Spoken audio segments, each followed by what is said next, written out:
Tonight, 6 individuals who assaulted me as I did my job on January 6th, as did hundreds of other law enforcement officers, will now walk free. My family, my children, and myself are less safe today because of Donald Trump and his supporters. I've been concerned for myself and my family's safety ever since I testified before Congress. If you remember, I didn't even make it through my congressional testimony before I received my first threat from a member of the American public who called me and threatened my life literally as I was giving testimony.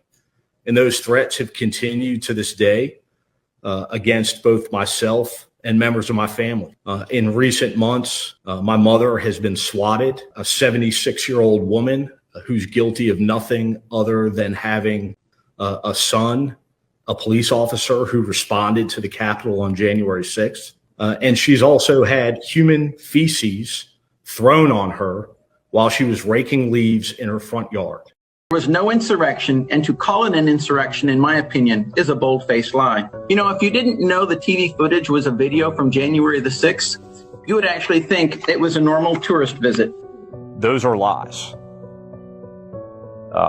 And peddling that bull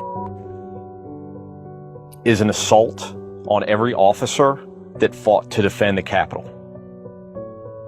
It's disgraceful. If you and those guys weren't able to hold that door, what do you think would have happened, Mike? Just judging based off of the amount of violence that we experienced that fought to defend the West Terrace, I believe that that violent group would have killed individuals inside of the Capitol complex. As I talked to Officer Fanone, it really fires him up on behalf of the other officers who were there. And so he's asked to meet with Kevin McCarthy because he wants to go through his body cam footage with Kevin McCarthy to tell him what he experienced, and hope that Kevin McCarthy, as the leader of the Republican Party, would tell his colleagues like Andrew Clyde and Jody Heiss and Paul Gosar that this was an insurrection and there were consequences for people that fed the big lie, and the consequences were the injured and dead officers. He has an opportunity to be a leader right now. Meet with Officer Fanone, tell your caucus to stop denying the truth about January 6th, and work with us to create a commission that can understand how we can make sure this never happens at the Capitol again.